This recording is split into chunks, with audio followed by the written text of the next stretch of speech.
안녕하세요. 반갑습니다. 우리 이렇게 동영상 듣는 분들이 우리 강남에서 이거 촬영해서 올린 걸 보고 너무 사람들이 조용하대요. 그래서 좀 답변 좀 해주고, 그렇죠? 좀 이렇게 막 많은 것처럼 해줘야 돼, 우리가. 그죠? 실제로 우리 지금 200명이잖아요. 그죠? 택도 없어요. 그래서 내용도 봐보시고요. 오늘 우리가 보실 부분들은 저번 주에 배운 거 복습 먼저 하고요. 그 다음에 우리가 마무리하면서 주택하고 농지까지 간단히 볼 거예요. 처음에 설명드린 바와 같이 우리는 지금 기초과정이라고 해가지고 입문보다는 약간 좀 더 플러스된 그런 느낌의 수업을 하고 있습니다. 그래서 처음부터 얘기했습니다만 이게 효과가 좀 있을 것으로 봐요. 그렇죠? 원래 1, 2월 달 가서 할 얘기를 2달 땡긴 것이기 때문에 그거 잘 따라오시면서 스케줄 돌아오시면 문제 없을 것이라 보십니다. 그리고 오늘 이제 종강을 하고요. 6주 수업이라 다음 주는 이제 휴가 기간이에요. 또 한 주 쉬거든요. 그래서 이제 보시면 되고, 동영상 보는 분들도 그동안 밀린 강의 있으면 다음 주 한 번 더 보시고요. 마지막 주에 한 번 배워놓는 것도 괜찮은 것 같아요.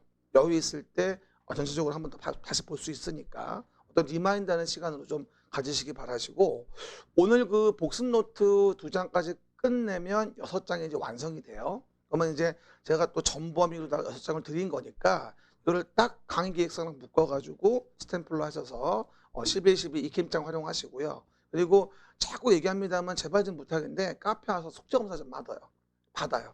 숙제검사 뭔지 알죠? 6장을 다 푼 다음에 몇 개 틀렸어요? 뭐 틀렸어요? 이건 궁금하네요. 질문 한 번씩 해야 돼, 의무적으로. 예? 그게 한 번씩은 해야 돼, 일주일에.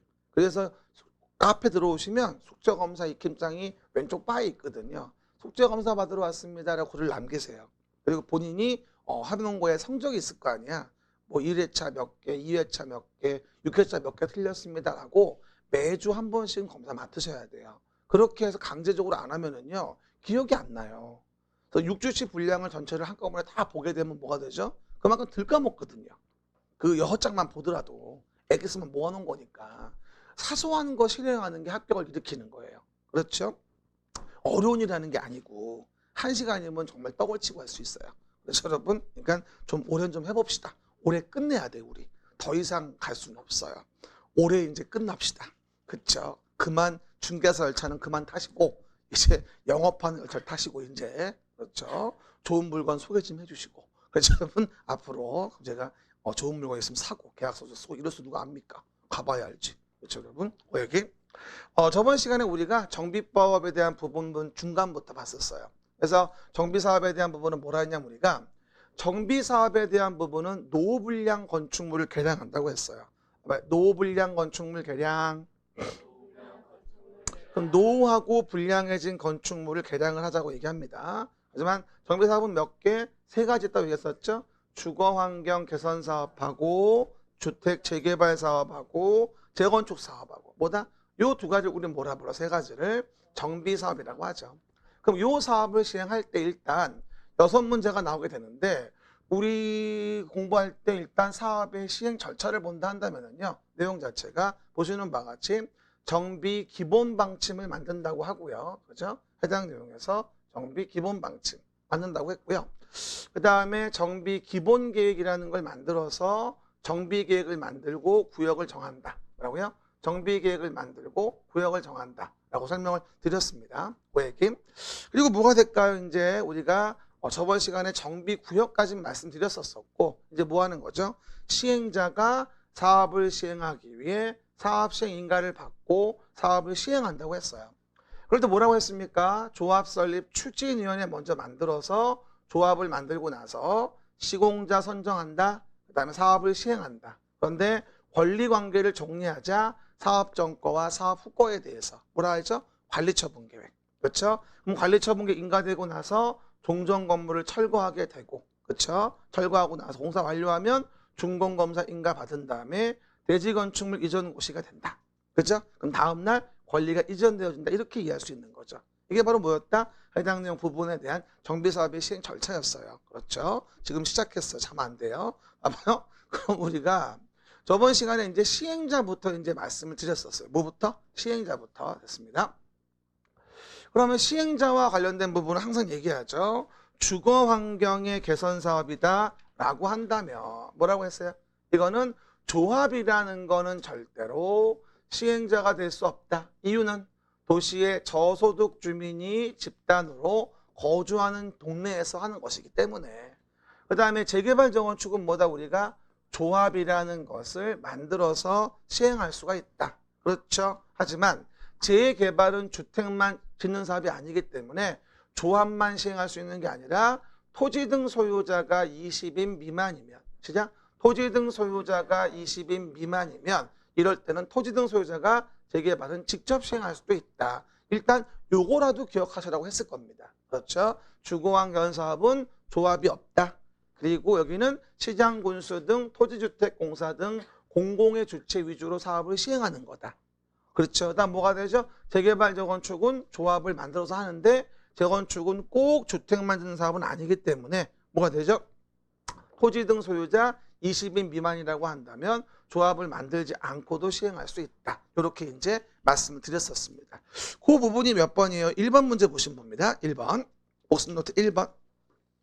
무슨 사업은이라고 나와 있는데 조합이 시행하거나 라고 돼 있고 형편 토지 등 소유자 20인 미만인 경우, 시작? 토지 등 소유자 20인 미만인 경우에는 토지 등 소유자가 직접 시행할 수 있다고 나오게 됩니다. 그럼 뭔 사업 얘기하는 거지? 이게 재개발 사업을 얘기하는 거라 이런 얘기입니다.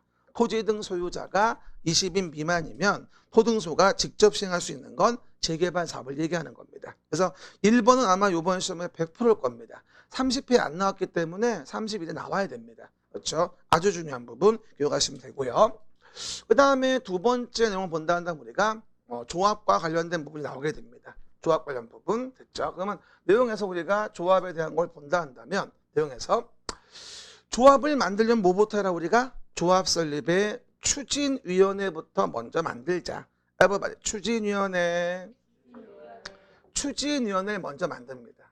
그리고 추진위원회에서 뭘 만들자? 우리가 조합을 만들자. 이 말씀을 드리죠. 그렇죠? 그럼 조합 설립 추진위원회에 대한 기본적인 내용은 뭐라고 했냐면 정비구역이 지정되고 나서, 시작? 정비구역이 지정되고 나서 토지 등 소유자 과반수 동의를 받아서 뭐가 되죠?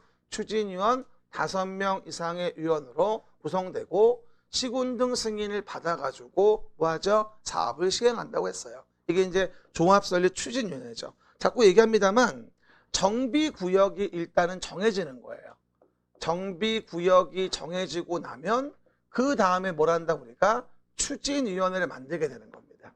구역 지정되지 않으면 추진을 못 만들거든요. 그렇죠? 그리고 나서 과반수 동의를 받는 거고 5명 이상이 시군 등 승인을 받아서 뭘 만든다? 우리가 추진을 만들고 그 추진위에서 뭐를 만들어? 조합을 만드는 거예요. 조합은 뭘로 하는 거고? 법인으로 하는 거고. 이해가셨죠? 그러면 30일 내 등기하라고 했고 등기하면 성립한다 이렇게 말씀드렸었죠. 여러분 그 정도 확인해 보시면 되겠죠. 그럼 2번 문제 봅시다. 정비조합을 설립하려는 경우에는 언제? 정비구역 지정고시 후 토지 등 소유자 어디? 과반수. 여러분 그리고 과반수라는 게 10명이면 몇 명이에요? 과반수? 6명이야. 과라는 게 넘었다는 얘기가 넘을 과자거든요. 그러니까 10명이면 6명, 5명이 아니에요. 6명이에요. 과반수니까. 그렇죠, 여러분? 동의를 받아 위원장을 포함한 추진위원 몇 명?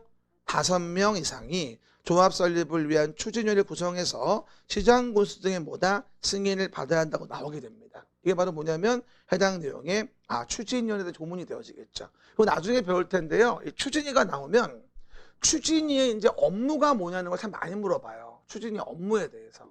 그렇죠? 근데 뭐 이건 2월 달쯤 말씀드릴 거고요. 당연히 뭐 추진위원회 업무야 조합을 만드는 업무를 하겠죠. 당연히. 그렇죠, 여러분. 어쨌든 그 얘기들. 그리고 내용에서 이제 세 번째 본다 3번 문제인데 조합원이 누구냐 이 얘기죠. 뭐라고요? 조합원이 누구냐. 시작.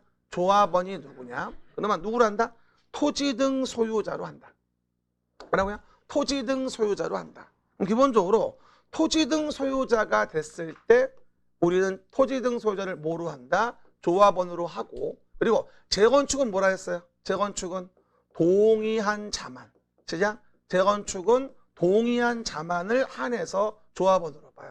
이유는 뭐라고 했더라? 너무 재산권을 놓고 돈 먹게 하는 스타일이기 때문에 재건축에 대한 부분은 동의하지 않은 자를 조합원으로 보게 되면 사업을 진행할 수가 없어요. 그러다 보니 유일하게 재건축은 동의한 자만을 조합원으로 보게 됩니다. 그리고 만약에 동의하지 않은 자가 있다라고 한다면 어떻게 되죠? 동의하지 않은 자에게는 팔고 나가라고 매도 청구라는 걸 할 수 있다고 우린 보통 말씀을 드리게 되거든요. 그렇죠? 그래서 매도 청구나 안전진단은 어디에 대해서만? 사실은 재건축에 대해서만 나오는 단어거든요. 이것만 기억해도 훌륭하죠. 그러면 3번은 뭐예요? 정비사업의 조합원은 토지 등 소유자로 하며 재건축 사업은 동의한 자에 한하여 뭐로 봐주겠다? 조합원으로 봐주겠다. 형광펜 쫙 꺼봐요. 재건축 사업은 동의한 자에 한하여 조합원으로 본다. 그냥 재건축 사업은 동의한 자에 한하여 조합원으로 본다. 그럼 재건축은 동의하지 않은 자에겐 매도 청구할 수 있다. 이렇게 이제 연결되어지는 거예요, 사실은요. 그렇죠? 그 정도 이해해 보시고요. 그리고 제가 저번에도 얘기했다시피 이번에는 그 조합에 대한 부분에 대해서는 임원에 대한 부분에 굉장히 어떤 도덕적 해이를 막기 위해서 임원에 대한 자격 요건이 강화되었다고 말씀을 많이 드렸었어요. 그리고 이제 나와야 하는데 안 나온 중에 뭐가 있냐면 지금 임원의 결격 사유와 관련된 부분, 그렇죠? 이 부분이 상당히 중요해 보이거든요. 뭐라고요? 임원의 결격 사유. 시작. 임원의 결격 사유. 그러면 개발조합에 나오는 결격과 같은데 그 중에 뭐가 되죠? 이 법을 위반하여 벌금 100만 원 상상호를 받고 10년 지나지 아니한 자 벌금에 대해서도 이제 결격이 생겼다는 거죠. 도덕적 해이를 막기 위해서. 그래서 우리가 특히나 기간이 몇 년으로 10년으로 더 늘었다는 거. 임원에 대한 도덕적 해이를 막기 위해서 이 부분을 좀 기억하셔야 돼요. 그렇죠? 나머지 결격은 개발조합 나오는 거와 같지만 벌금의 결격은 정비조합만 있고 뭐가 되죠? 100만 원 이상 형성고 받고 몇 년? 10년이 지나지 아니한 자를 뭐하자? 임원 될 수 없겠죠. 그러면 4번 좀 봅시다. 벌금 100만 원 이상의 형성고를 받고 100만 원이죠. 100. 몇 년? 10년. 지나지 아니한 자는 정비조합 임원의 결격사에 해당하므로 조합의 임원이 될 수가 없다라고 얘기하게 됩니다. 그렇죠, 여러분? 이것도 한 번은 뜰 지문이에요, 분명히. 그렇죠? 얘기 이해해 보시면 되고요. 그런 다음에 우리가 뭐가 되죠? 이제 대의원에 대한 부분이 나오게 됩니다. 대의원에 그러면 정비사업에 대한 부분에 대해서 매번 총회를 할 수는 없어요. 그러다 보니 몇 명? 100명 이상인 조합은 대의원회를 둬야 한다고 했어요. 그러면 지금은 정비조합은 100명인데 그렇죠? 기억나요? 개발법의 개발조합은 몇 명? 50인 이상이면 둘 수 있다고 했어요. 지금은 뭔데? 100명 이상이면 둬야 하는데 그렇죠?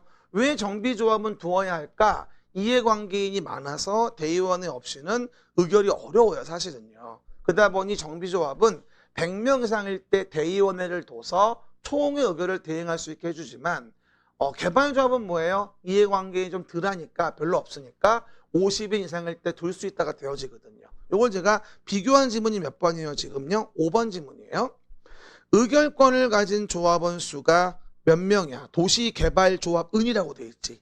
형편 도시개발조합이니까 50인 이상인 도시개발조합은 총회 권한을 대행하기 위해서 대의원회를 둘 수 있으며 끊어주고 조합원 수가 몇 명? 100명 이상인 정비조합원이에요. 형편 정비조합. 앞엔 도시개발조합, 뒤엔 정비조합, 대의원회를 뭐다? 두어야 한다고 나오게 될 겁니다. 두어야 한다는 의무사항도 고려하셔야 됩니다. 그렇죠? 한 번 더 물어볼게요. 우리 법에서 대의원회를 두는 이유는 뭐라고 했죠? 매번 총회에서 의사결정할 수는 없으니까 뭐하자 우리가 해당 내용에서 대의원회를 둬서 총회 의결을 가름할 수가 있다. 그렇죠? 그 얘기. 그래서 내용 보시면 되는데 대의원회는 근데 정비조합 대의원일 땐 100명 이상일 때 둬야 하는 거고 그리고 개발조합은 50인 이상일 때 둘 수 있다니까 두 개 비교해서 잘 혼동하지 말고 확인해 주세요. 됐고요.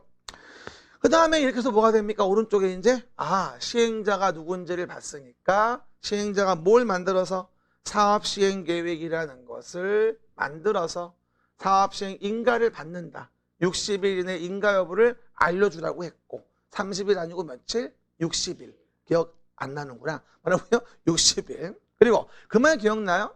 사업시행계획에 대한 부분에 대해서는 어쨌든 간에 주요 내용이 뭐라고 했어요? 여기는 무슨 설치계획, 무슨 건설계획. 가장 중요한 게 임대주택 건설계획이에요.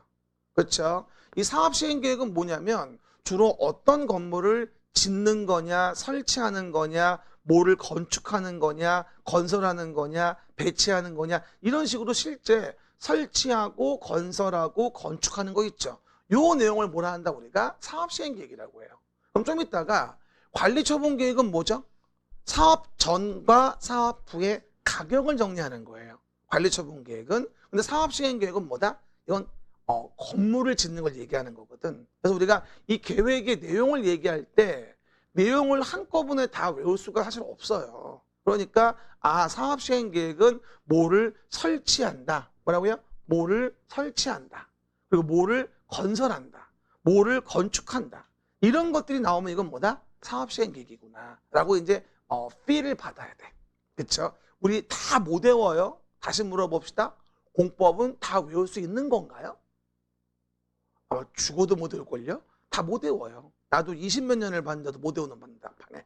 그렇죠. 이거 외우는 게 아니라 느끼는 거야. 절차는 외워줘야지. 그리고 그 안에서 이쯤은 요 내용이야. 그럼 사업시행계획은 건물 짓는 계획이니까 무슨 건설계획, 무슨 건축계획, 무슨 설치계획 이런 걸 내용으로 하겠네. 그리고 나서 사업시행계획을 인가받았다면 이제 뭐 해야 돼? 실제 건물을 부셔야 되거든. 그러면 부시기 위해서 뭐가 필요하다? 여기서 철거를 해야 될 텐데 철거하기 전에 이 종전과와 사업 후의 것의 가격을 정해줘야 돼. 그러다 보니 사업시행 인가고시가 되고 나서 며칠 120일 이내에 뭐하죠? 분양 공고하고 분양 시청을 받으란 얘기야.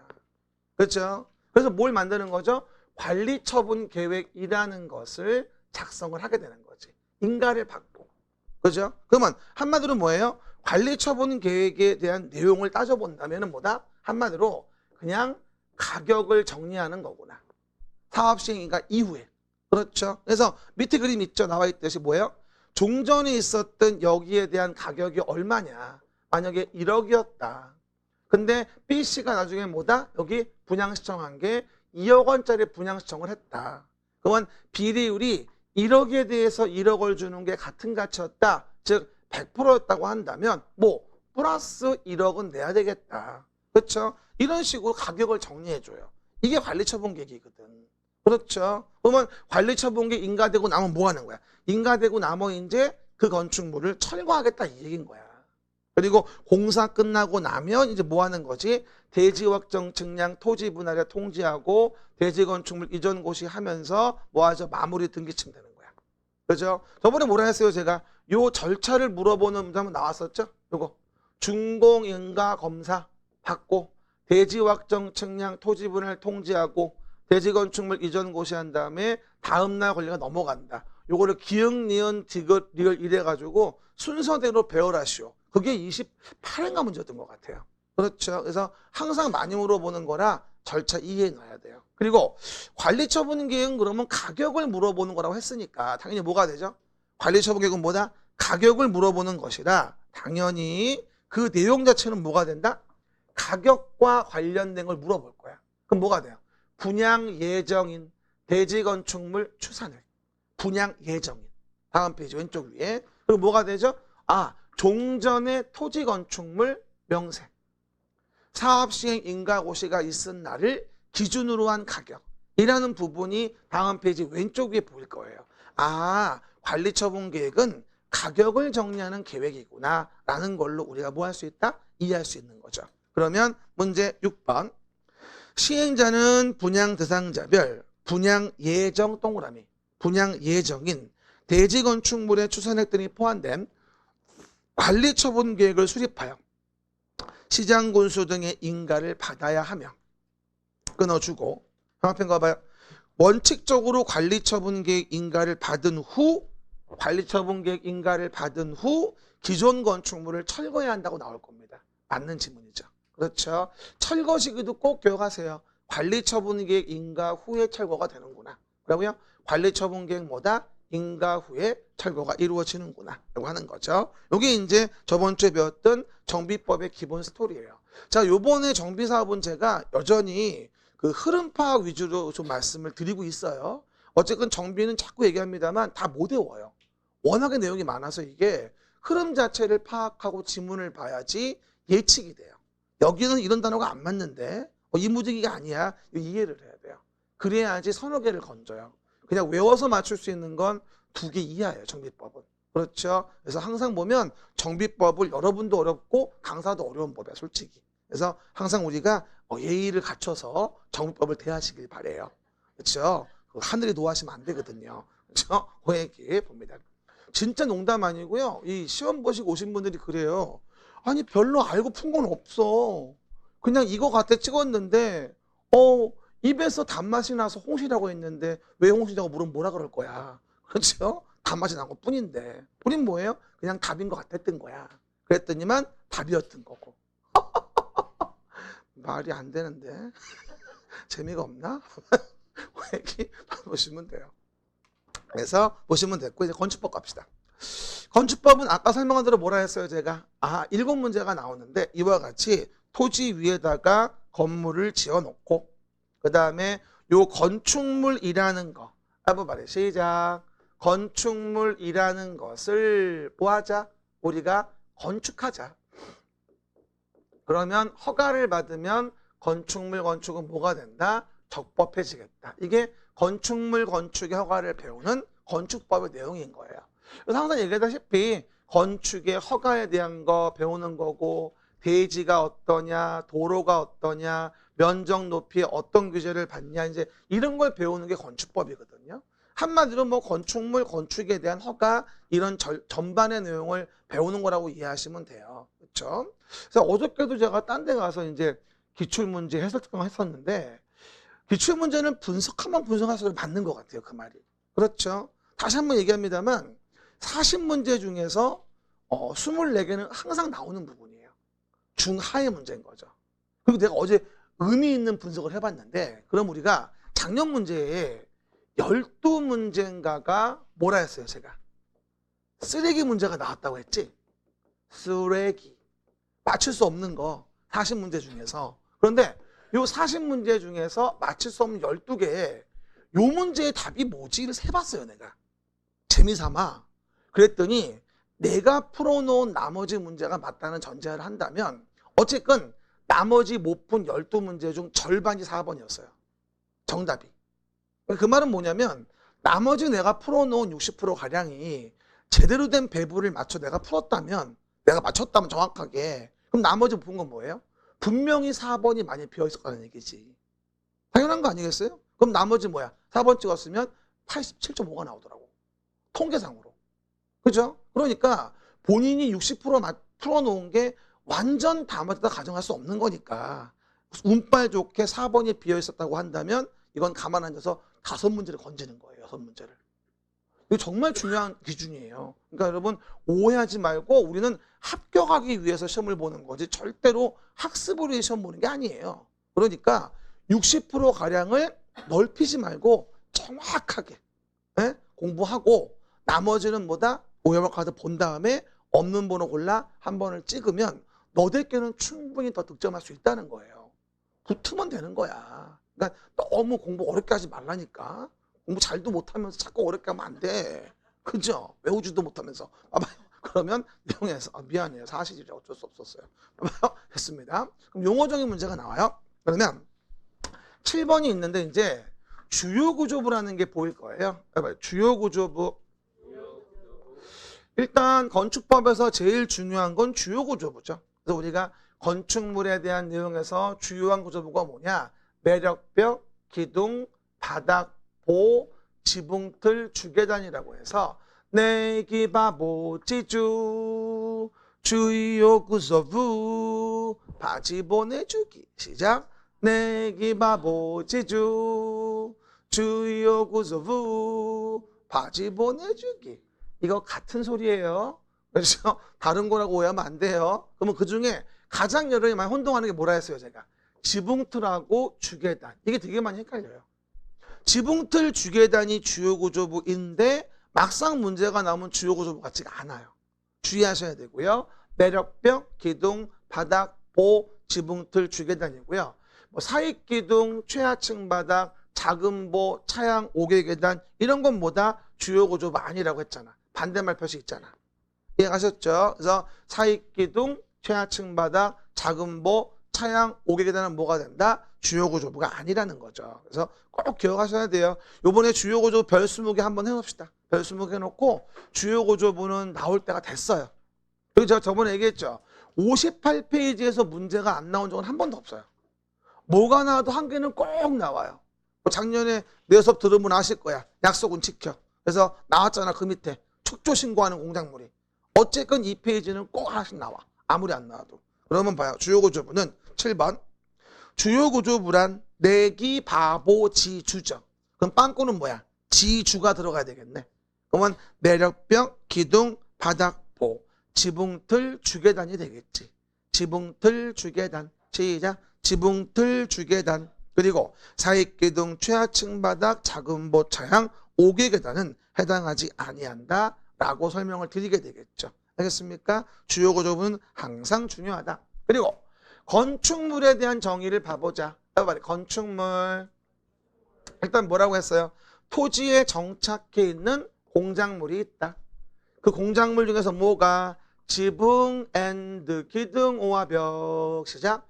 지붕 앤드 기둥 오와 벽. 지붕과 기둥 또는 벽. 지붕 앤드와 기둥 또는 벽. 그리고 뭐라 했어요 제가? 딸린 시설물을 포함한다. 만약에 이렇게 굴뚝이 딸려 있었네. 그러면 굴뚝도 건물. 그렇죠? 대문 담장이 딸려 있었네. 이것도 뭐가 된다? 건축물이 되어져요. 한마디로 건축물 나올 때 기본 정의는 뭐가 된다? 딸린 시설물. 시작. 딸린 시설물. 이거는 뭐로 봐주겠다? 건축물로 봐주겠다고 얘기하는 거죠. 딸린 시설물도. 만약에 딸려 있지 않고 별도로 분리했으면 어떻게 돼? 분리됐다면 이건 단순한 공작물인 거야. 별도로 분리가 됐다면. 그럼 굴뚝만 따로 있어. 그럼 뭐야? 6m 넘으면 그냥 촉조 신고하는 공작물일 뿐인 것이지. 요게 바로 요번에 30회 기출문제였었고. 아시겠습니까? 그 얘기들. 그리고 또 하나가 지하나 고가의 사무소, 공연장, 점포차고, 창고. 요것도 건축물인데 가장 많이 물어보는 건 뭐다? 당연히 지하의 점포. 그죠? 지하의 점포도 건축물 된다는 게 가장 많이 물어보는 부분이긴 하죠. 그렇죠? 그 부분들. 그러면 건축물 정의 8번 봅시다. 토지에 정착하는 공작물 중에서 지붕 앤드 기둥 오와 벽이 있는 것은 뭐죠? 건축물이나 끊어주고 이에 딸린 시설물과 지하 고가의 공작물에 설치하는 사무소, 공연장, 점포차고, 창고는 건축물이 아니다. 그러는 거 아니다. 아니다 X. 그렇죠? 딸린 시설물도 건축물이 되어지고요. 그 다음에 지하 고가의 공작물에 설치하는 사무소, 공연장, 점포차고, 창고도 다 건축물이 되어집니다. 건축물 정의도 28회 문제였어요. 그렇죠? 참 잘 나와요. 지금 요 58페이지, 요 페이지에 있는 건 진짜 뭐가 나와도 항상 나오는 부분이에요. 그래서 꼭 정리가 돼야 되고. 이건 다시 한번 강조합니다만 주는 20개, 24개는 내 실력으로 풀 수 있으면 되는 거예요. 그러면 공법은 정말 제 할 일 다 한 거예요. 그렇죠? 앞으로 내가 1년 내내 얘기하겠습니다만 제발 좀 공법은 오버하지 않기를 부탁을 드려요. 아셨죠? 그 얘기. 그 다음에 고층 건축물 좀 봅시다. 고층 건축물. 그럼 다음에 층 또는 높이가 이상이 되어진다면 뭐라 불러 이거를? 고층 건축물이라 부르게 되었죠. 층 또는 높이가 다음 이상이다. 그럼 봐봐요. 건축물이 있을 때 이렇게 건물이 있는데 뭐하죠? 이런 식으로 높아요. 그죠? 이걸 뭐라 그래? 고층 건축물이라고 해요. 고층 건축물. 그러면 30층 이상이라거나 120m 이상을 고층이라고 하고 고층이라는 바운더리 안에 뭐가 있는 거다? 초고층과 준초고층이 있는 건데 초고층은 뭐야? 50층 이상이라거나 200m 이상. 시작? 50층 이상이라거나 200m 이상. 그리고 고층 중에 뭐를 제외하면 초고층을 제외한 나머지를 뭐라 불러 우리가 준초고층이라 부르는 거예요. 그러니까 어떻게 보면 고층이란 그릇 안에 두 가지가 있는 거야. 뭐가 초고층이 있고 준초고층이 있고 고층이란 그릇 안에. 이해 가시겠죠? 그 정도 이해해 보시면 되겠죠. 9번입니다. 일단 빵꾸란이라고 나와 있는데 30층 이상이거나 120m 이상인 건축물이에요. 그럼 뭐죠 이건? 고층 건축물이죠. 그리고 초고층 건축물이란 50층 이상이거나 높이가 200m 이상인 걸 말한다 라고 나와서 아주 기본 담화를 치고 있죠. 됐고요. 이게 이제 고층 건축물 됐습니다. 그리고 나서 뭐가 된다? 다음 페이지에 적용 대상 행위에 대한 부분이 언급이 되어집니다. 뭐라고요? 적용 대상 행위 됐습니다. 그럼 봐봐요. 일단 적용 대상 행위 등을 보시면은요. 봐요. 해당 내용 부분에서 우리가 건축이 나와 있습니다. 그렇죠? 그럼 뭐라 하냐면 우리가 신축에 대한 부분은 뭐라 했어요? 건축물이 없는 대지에서 시작. 건축물이 없는 대지에서 새로 지어요. 그럼 뭐가 되죠? 신축. 근데 주의할 건 부속 건축물만 있는 대지에 새로 지어도 뭐가 된다? 이건 건축물이 신축이 되어진다는 얘기죠.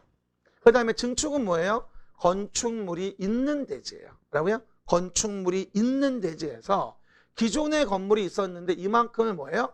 넓혀졌다. 또는 무슨 뭐 높여졌다.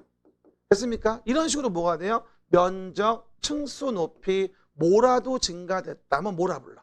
이걸 우리는 증축이다 이렇게 부르는 거죠. 그 말 기억나요? 높이만 증가돼도 즉 면적의 증가가 없이 높이만 증가돼도 증축일 수 있다 없다? 있다. 왜냐하면 면적의 증가가 항상 있는 건 아니거든요. 예를 들어 뭐 교회에 첨탑을 올린다라고 한다면 높이는 올라가지만 면적은 안 늘어요. 근데 이것도 증축으로 본다는 거거든요. 그러니까 건축물이 있는 대지에서 면적, 층수, 높이 뭐라도 올라가면 증축이라는 거고 그 다음에 계재축은 뭐예요? 키워드가 철거됐냐 아니면 멸실됐냐 불났네. 이 군불 지피는 거 아니에요? 뭐라고요? 철거됐냐 멸실됐냐에 의해서 다시 짓는 거야. 다시. 근데 문제는 다시 짓는 건데 키워드가 종전의 범위 내에 있어야 돼. 새로 지어진 게 뭐야? 종전 범위 내거든. 종전 규모를 초과해버리면 이거는 신축이나 증축으로 갈 수밖에 없는 거야. 종전 규모를 초과했다면. 이해갑니까? 그래서 우리가 항상 계재축은 뭐다? 종전 규모 범위 내에 있다. 종전 규모 범위 내에 있다를 얘기하는 거죠. 그 다음에 이전은 뭐라고 했습니까? 제가 주요 구조부를 해체하지 아니하고 시작. 주요 구조부를 해체하지 아니하고 같은 대지에서 다른 위치로 그림을 잘 이해해요. 다른 대지로 가는 게 아니고 같은 대지 안에서예요. 그리고 주요 구조부는 뭐하지 않고 해체하지 않고 그러니까 반짝 들어 놨다? 뭐 이 정도 이해할 수 있는 거죠. 알겠습니까? 이게 뭐가 된다? 우리가 건축이다. 한번 말해. 건축. 그럼 문제 좀 봅시다. 10번입니다. 기존 건축물의 전부 또는 일부를 동그라미 철거. 철거했어요? 응, 철거하고 그 대지에 형합한 종전과 같은 규모의 범위. 시작. 종전과 같은 규모의 범위에서 건축물을 다시 축조하는 걸 뭐라 부른다? 철거니까 개축이라고 나와야 돼요.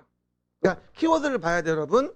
철거라고 나와 있는 건지 아니면 멸실이라고 나와 있는 건지 이걸 좀 구분해서 봐야 되는 거죠.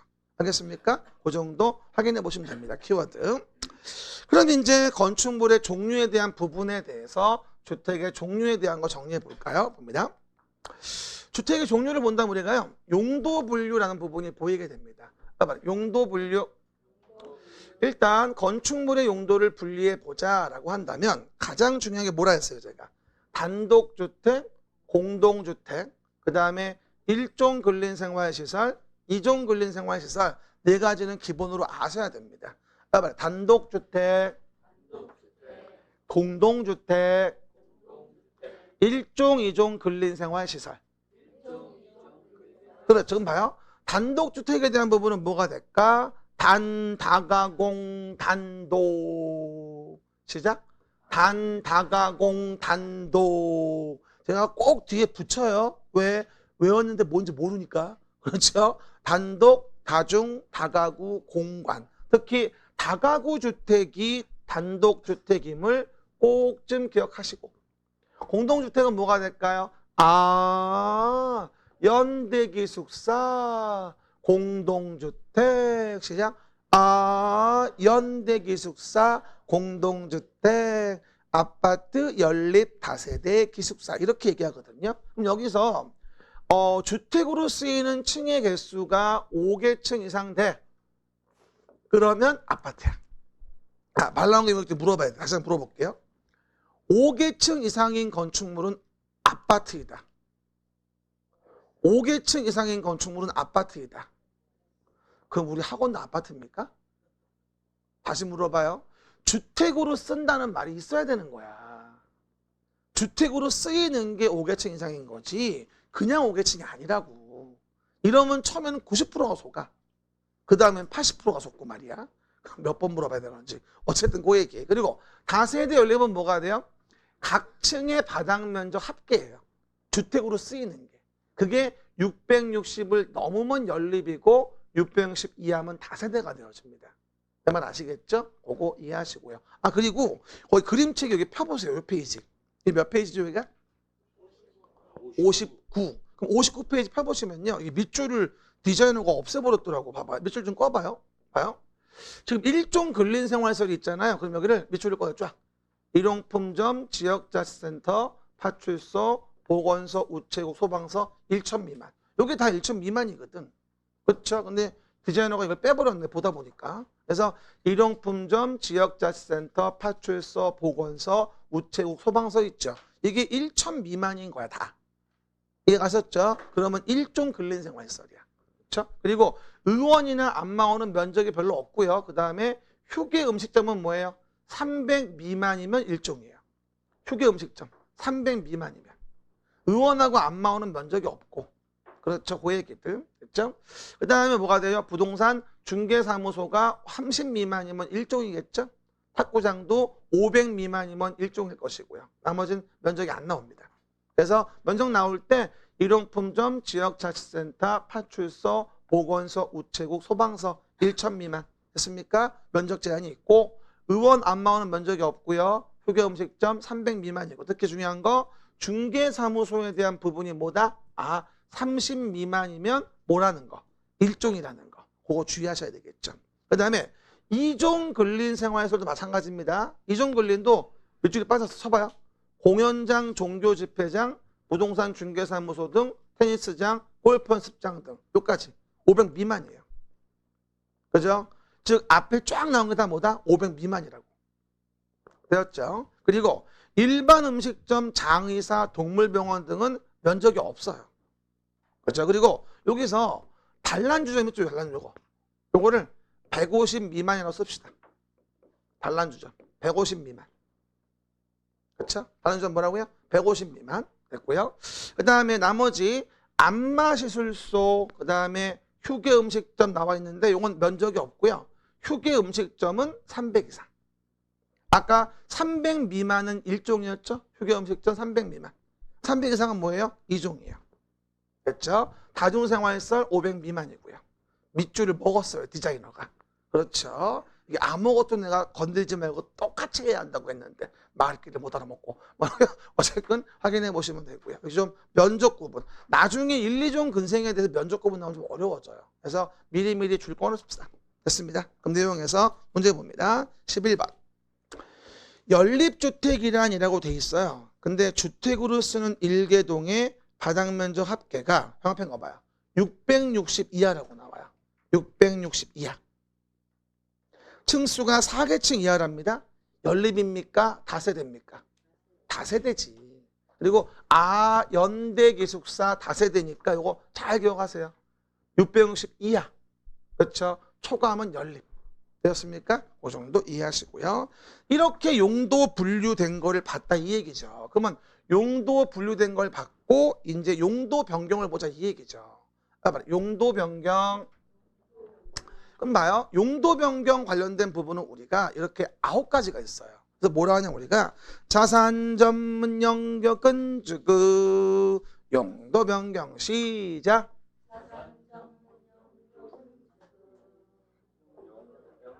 그렇죠? 너무 커서 그가 안 나오네. 봐봐요. 그러면 자산 전문 영교 근주구에 대한 부분의 용도 변경을 본다면 29가지를 9가지로 재분류했다. 그러면 요 순서는 뭐라 했어요, 제가?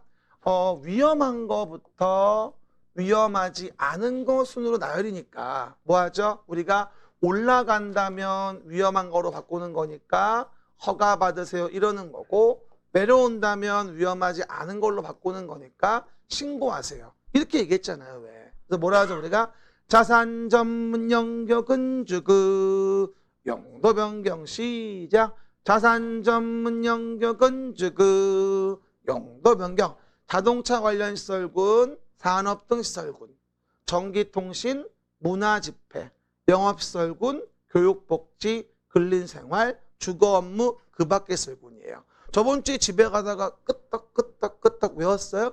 자산 전문 영교 근주구 끄떡 자산 전문 영교 근주구 용도 변경 이라고 얘기했었죠. 왜 맨날 나만 신나죠? 같이 신나야 되는데 속 터져. 아마요 그 정도 용도 변경이죠. 그래서 우리가 물어보면 영업시설군을 산업동으로 올라갑니다. 허가. 그럼 반대로 전기통신을 예를 들어서 근린생활로 갑니다. 신고. 어떤 경우에서든 올라가면 허가, 내려오면 신고구나. 이렇게 이해하시면 별 무리가 없는 거죠. 알겠습니까? 그 정도 우리가 해당 내용 볼 수 있겠습니다. 그러면 12번 좀 봅시다. 용도 변경. 자산 전문 영교 근주구죠. 시작. 자산 전문 영교 근주구. 그러면 자동차 관련 시설군. 그 다음에 산업 등 시설군. 그 다음에 전기통신. 그 다음에 문화집회. 그 다음에 영업시설군이라는 게 보일 거예요. 얼마? 영업시설군.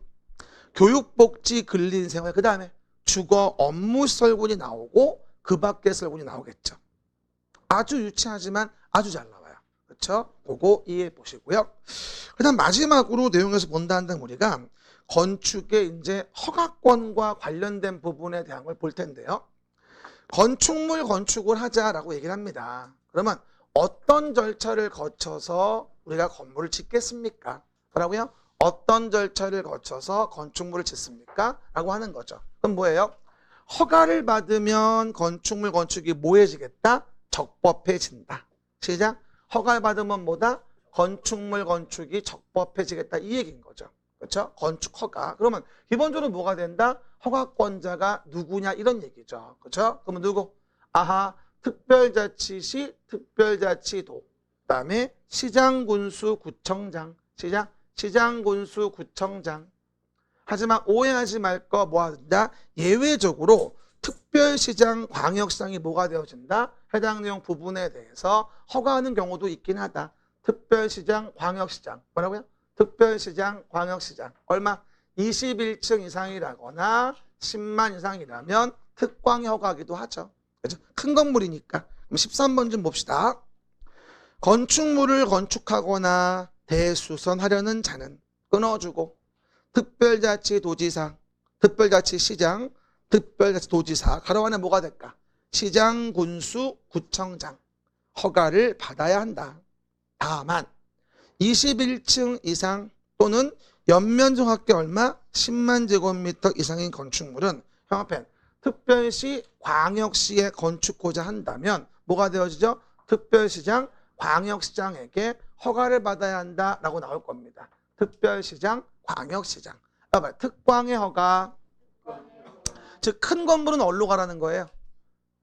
큰 건물은 특별시장, 광역시장한테 가라.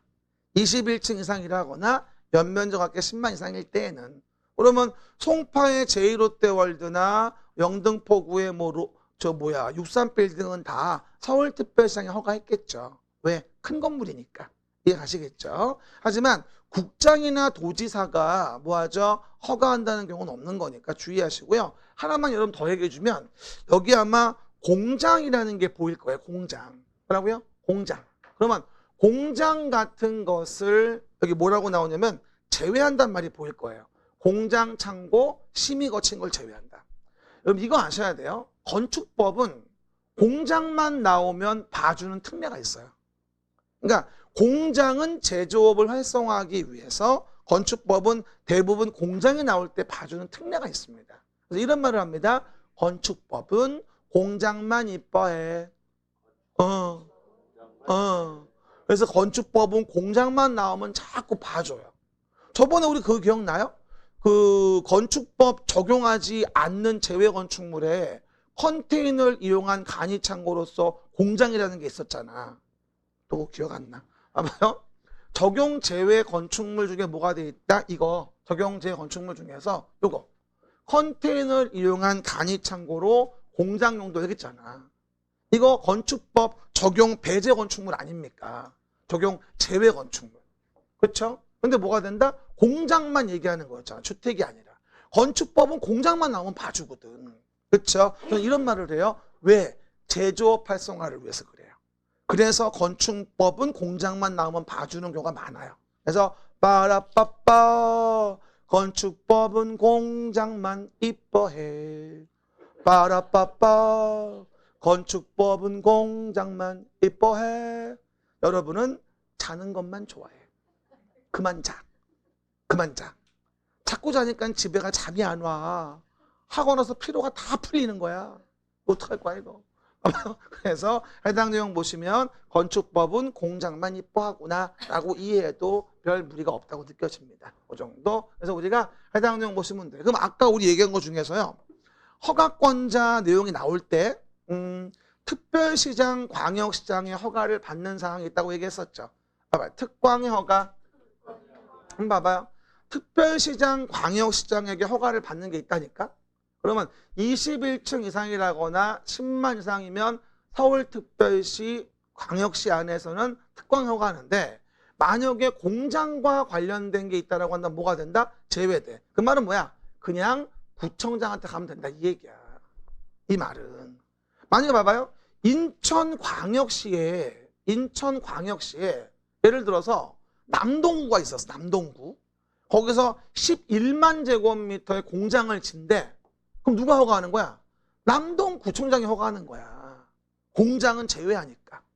이해 가셨죠? 그 라인만 이해하시면 돼요. 어쨌든 건축법은 공장만 이뻐하는구나 라고 이해해도 건축법은 뭐를 최애하는지 알 수 있겠죠. 맞습니까? 이게 이제 저번 주까지 배웠던 내용이고요. 그리고 오늘은 이제 그 다음에 내용에서 뭐가 된다 우리가? 내용에서 대지 도로와 관련된 것부터 내용들을 봐보겠습니다. 복습 마무리하고요. 두 팔 좀 들고 기지개 좀 핍니다. 맨날 피곤하죠. 그렇죠? 그러니까 어떻게 보면 여러분들이 그동안 참 공부를 안 한 거야. 그러다 보니까 이제 갑자기 공부하려니까 이제 군댕이 붙이는 것도 어려운 거지 이제. 처음에 여러분 그거 아세요? 공부 시작하고 나서 제일 힘든 게 앉아 있는 거야. 그죠? 막 점점 시간이 지날수록 옆구리에 튜브는 늘지. 심지어 앞으로 숨 쉬면 책상에 밀리지. 그렇죠? 아마 그런 경험을 하시게 될 거야. 자꾸 먹고 앉아만 있으니까. 그렇죠? 저는 서 있어도 이런데 뭐 일로 와야지. 그러면 대지도로 건축선 63페이지 간단히 봅시다. 일단은요. 봐봐요. 그럼 우리가 건축물을 짓기 위해서는 당연히 뭐가 필요할까요? 대지도로 건축선이라는 규제가 들어가요. 그러다 보니 건물을 지을 때 이용해서 뭐가 된다? 대지가 있다라고 한다면 대지는 안전해야 되고 또 쾌적함을 위해서 나무를 심으라고 해요. 이 대지 안의 조경은 중요합니다. 조경, 시작. 조경, 대지 안의 조경. 내 안에 나무 있는 거죠. 그래서 나무를 심는 거야. 그래서 200제곱미터 이상의 대지에는 뭐가 필요하다?